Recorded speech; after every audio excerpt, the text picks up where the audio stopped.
But now let's talk about the types of equipment you will find at the gym and what the pros and cons and different trade-offs are of each and how to use that optimally for our own training routines. So the first type of equipment is no equipment, which of course you can do anywhere, be it at the gym or at home or at a park. That is what is called calisthenics, doing just body weight exercises. Calisthenics are so important and so great to do, and something that everyone should be doing and has no excuse not to do because of the fact that you don't need anything for it. So everyone should be doing calisthenics. Even if you're just starting your fitness journey, you don't even have a gym membership yet, there's no reason you shouldn't just be doing body weight workouts. All right. The pros of calisthenics are that the movements are generally completely natural in the way the body is supposed to move. All right. So that is a really great start. Another, it's totally free.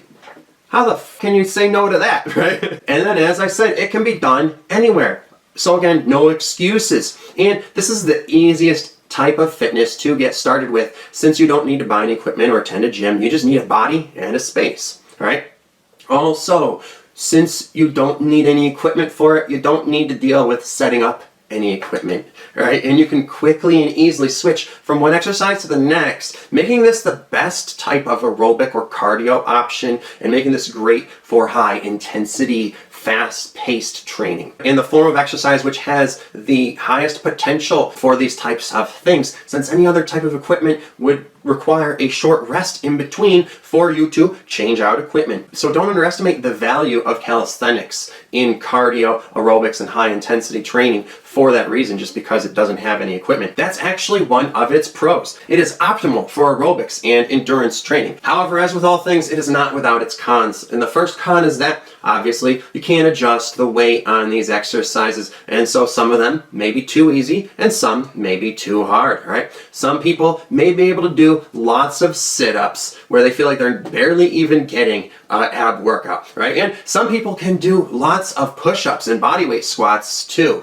and they feel like they're getting really no workout, okay? Or, you know, they're trying to build muscle, but they can do so many reps that it's actually not hypertrophy training, it's endurance training, right? So that makes it not optimal for hypertrophy training. If someone can do 40 push-ups, then it becomes a bit more complicated. You have to find a way to try to turn it into, you know, hypertrophy training, but we will get to that, right? And then another thing is that a lot of people, even if they can do a lot of sit-ups and push-ups and such, can't do very many pull-ups and chin-ups. All right, that is so common. It's so common to see someone who can do 20 or 30 push-ups, but then they start trying to do pull-ups and chin-ups, and they can only do 5 or 10. And for people who are brand new to exercising and do not have much upper body strength yet at all, right, or for people who are overweight, body weight exercises may actually be impossible or nearly impossible, where it's just no use trying to do many of them at all, right? And they really do need some sort of equipment so that you can start with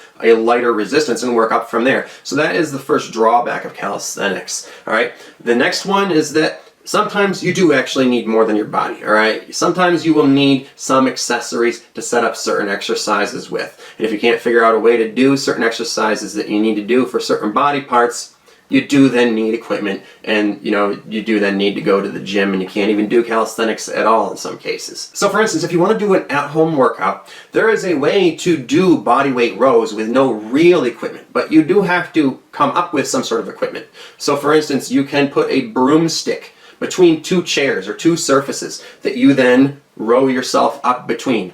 But obviously you need a broomstick, so that's equipment, it's not real equipment. You didn't have to order something like this with these suspension straps on it, but that would certainly be optimal, okay? If you had the chin-up bar with the suspension bands, you could then do a optimal body weight row, right? If you don't have that, there is a way, but you have to get creative and create your own row bar between 2 surfaces, or maybe even go under a table and pull yourself up on the edge of the table. But one way or another, you're gonna need some sort of equipment. So oftentimes you do need more than just your body, like something to pull on. And for many people who don't have the right surfaces that are the right height, that are stable enough to support your body weight, then you do need to buy yourself a chin-up bar with suspension bands. Another example is that some people may have a tree in their yard that they can do pull-ups on. If they have a branch that is the right size and is perfectly flat, but a lot of people don't have that. So again, you need to buy yourself a chin-up bar, or will need some sort of bar in your house that you could do chin-ups on, which again, most people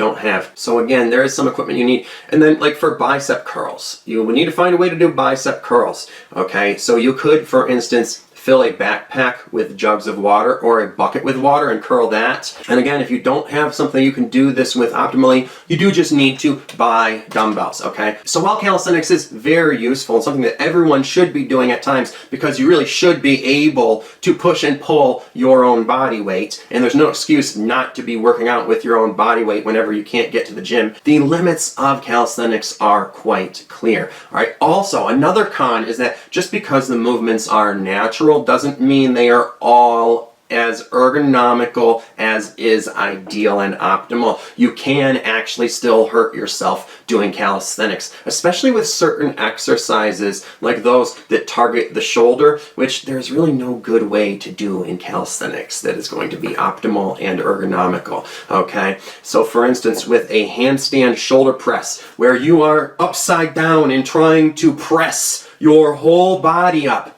that's extremely difficult and may sound like an awesome hardcore thing to do if you're really passionate about weightlifting, but that is something that is also very risky. You can certainly hurt your shoulder doing that. So that's not something I would actually recommend. Rather the opposite, I advise you to never do that. What you really should be doing for your shoulder presses is pressing a barbell or dumbbells with the exact right amount of weight and the exact right movement that is going to be most ergonomical and natural. You're not going to be able to get that by doing a handstand push-up. Another good example is the underhanded push-up. This is something that may seem like a great idea for push-up enthusiasts who want to target their upper chest and their front delt, but it is something that is not natural or ergonomical because you're not meant to do this. Okay, when you need to push something heavy, the optimal way for your body to do it is like this, not like this. Right? This really puts you in a weak and vulnerable position that risks shoulder injury. So again, I don't recommend doing that even if you're really enthusiastic about push-ups. Okay, both of those exercises are really dangerous and something that you really shouldn't be doing unless you're extremely strong and not prone to injury. If you've already been doing those and you haven't been getting hurt,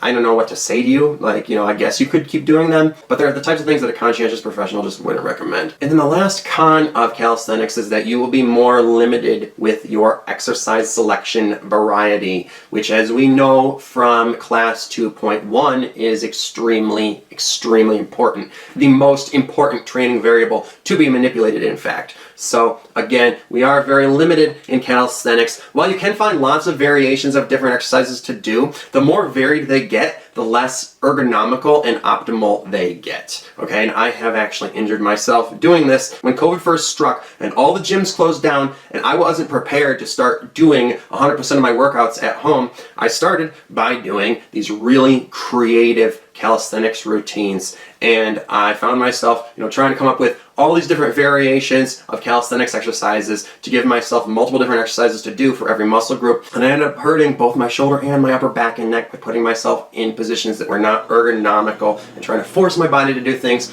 that weren't natural for it. Okay, so that's a big, big con for calisthenics. But doesn't mean that you shouldn't ever do them, okay? Calisthenics, again, are still useful for you to do some of, but formulating full calisthenics routines using only your body weight for an indefinite period of time is certainly not optimal, not something you should be doing. Okay, in fact, most of the work you are doing should be done with other forms of equipment.